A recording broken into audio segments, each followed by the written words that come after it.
हाय दोस्तों, आज हम एक नई जानकारी प्राप्त करेंगे।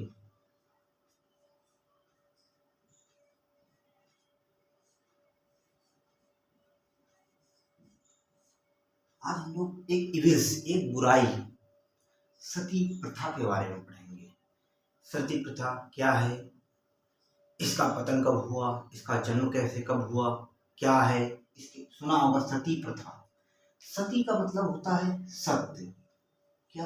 सत्य। यानी ये स्त्रियों के लिए थी जिनके पति का मृत्यु हो जाने पर उन्हें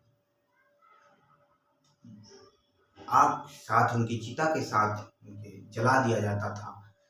तो उसी को वाइफ जो सही सत्य वाइफ यानी ट्रू ट्रू वाइफ, वही उसे बोलते थे ट्रू वाइफ। सती प्रथा, सती प्रथा को माना जाता है कि बहुत ग्रंथों में कुछ ऐसा मानक है कि भगवान शिव की वाइफ जो उमा थी उन्होंने किया था, लेकिन ऐसा कुछ कंफर्म नहीं है ना, ऐसा सिर्फ माना गया है, बाकी कुछ साक्ष्य नहीं है। अब हम बात करते हैं सती प्रथा कब क्या है। सती प्रथा देखा जाए तो ना वेदों में वेद है, इनमें सती प्रथा का कोई प्राचीन साक्ष्य नहीं मिला है।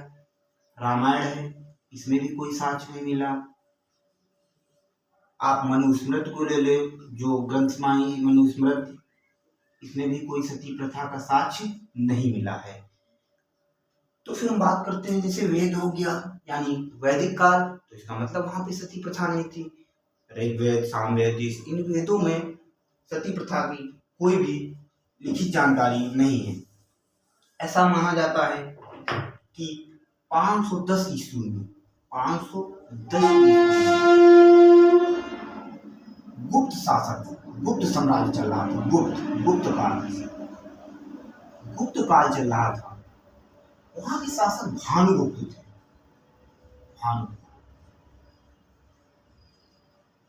भानु कुमार वहां के शासक थे। वहां उनके राजघराने में एक गोपाल राज नामक आदमी रहता है। गोपाल राज, उसकी मृत्यु हो जाती है, डेथ। उसकी डेथ होने के बाद उनकी पत्नी श्री सती हो जाती है, यानी उनकी जो डेड बॉडी है उसमें बैठ के सती हो जाती है। तब से ये प्रचलन चलता आ रहा है।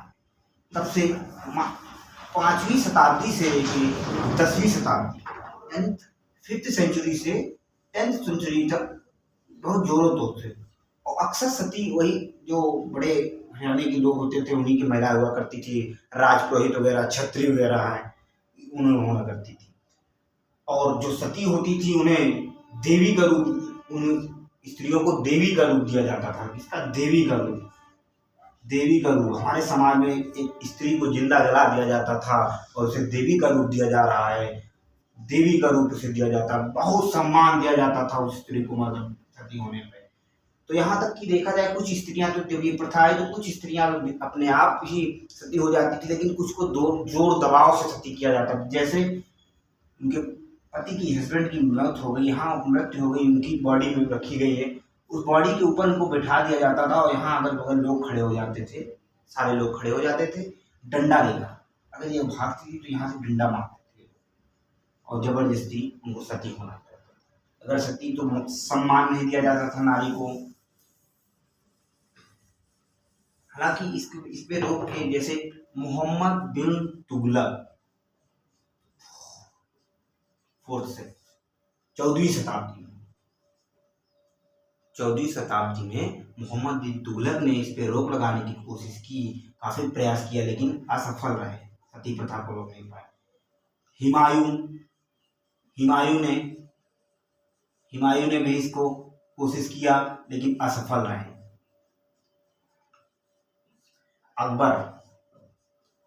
अकबर ने 1582 ईस्वी में इस पे बहुत किया, उसने रोक लगाई, जिसे जबरदस्ती से सती होने पर इन्होंने रोक लगाई। और जो अपने आप से महिलाएं होती थी उनको बहुत अच्छा प्रशंसा की अकबर ने, लेकिन जो जबरदस्ती सती हो जाती थी उनमें उनको रोक लगाने का काफी समय समय पर मराठों ने भी इस प्रथा को समाप्त करने की कोशिश किया। ऐसा फिर 1811 ईस्वी में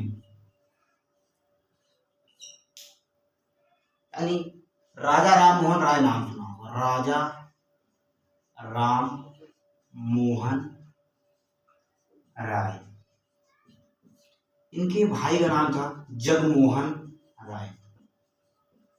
जगमोहन राय की मृत्यु पर इनकी पत्नी यानी राजा राम मोहन राय की भाभी को सती होना पड़ा। समाज की वजह से समाज ने उन्हें सती किया, लेकिन राजा राम मोहन राय उन्हें बचा नहीं पाए। तब से राजा राम मोहन राय ने ठान लिया उन्होंने कि इस कुरीति को इविल्स को दूर करना है, और उन्होंने इस पे कड़ी प्रयास किए। बहुत और भी लोग थे, ईश्वर विद्यासागर जी लोग, इन्होंने लोगों ने रविन्द्रनाथ टैगोर वगैरह ये सब इनके समर्थक थे। तो राजा राम मोहन राय को में माना जाता है। तो राजा राम मोहन राय ने 4 दिसंबर 1829 ईस्वी पर सती प्रथा को एक कानून बना के बंद कर दिया गया, निरोध घोषित कर दिया गया। ये William Bentinck governor general, William Bentinck जो संपूर्ण भारत के प्रथम गवर्नर जनरल पूरे कहलाए जाते हैं गवर्नर। तो विलियम बेंटिक राजा राम मोहन राय प्रस्ताव में इन्होंने साइन करके और इसको खत्म कर दिया गया सती प्रथा को।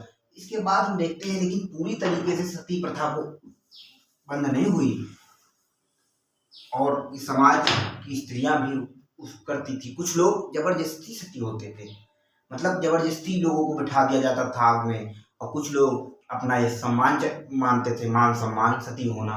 लेकिन ये बहुत बड़ी इविल्स थी, जैसे ठगी प्रथा, ठीक है, जौहर प्रथा, बलि दी जाती थी, ये सब कुरीतियां थी।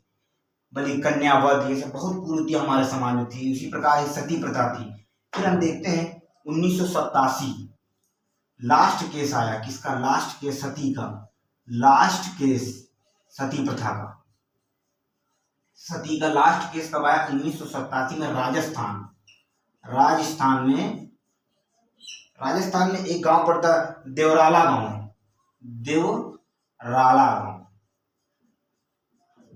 गांव में एक 18 साल की कन्या की शादी हुई थी। 18 साल की कन्या की, रूप कमर नाम की कन्या थी। 18 साल की कन्या थी, उसकी शादी हुई थी। और उसकी शादी में इसके बाद मानसिंह नाम के हस्बैंड से हुई थी, और लगभग कुछ नाम गड़बड़ में 18 साल की एज में उस 8 महीने बाद उसके पति की डेथ हो जाती है। वो अपनी इच्छा से सती करती है। 18 साल की कन्या, पूरे राजस्थान में बहुत इसका वो कर दिया, माहौल बहुत तेजी से फैला।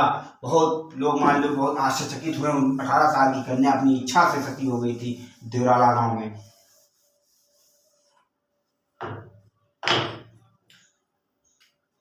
ये है सती प्रथा की कहानी। कब से चली आ रही है?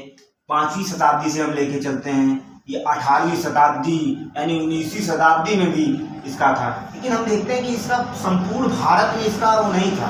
पूरे भारत में इसके वो नहीं मिलते हैं, कहीं कहीं जगह पर थी। इसका जो देखते हैं मॉडर्न में इसका प्रचलन पश्चिम बंगाल में बहुत था, बंगाल क्षेत्र में बहुत था। बंगाल एक ही हुआ करता था। अब तुम्हारा पश्चिम बंगाल और बांग्लादेश में, तो बंगाल में इसका जो है प्रचलन बहुत तेजी में था। वहाँ पर ज़्यादा लोग थे, इसको ज़्यादा मानते थे। लेकिन अंग्रेज लोग जब आए तो इस बात को देखे कि गलत है। जिंदा स्त्री को बिठा दिया जाता था, चिता में आग लगा दी थी और जला दिया जाता था। ऐसी प्रथा, सोचो जरा क्या समाज था हमारा, कितनी गंदी प्रथा थी ये, जिसे 1829 4 दिसंबर 1829 को राजा राम मोहन राय के नेतृत्व में विलियम बेंटिक द्वारा साइन करके इस प्रथा को खत्म कर दिया गया था। धन्यवाद।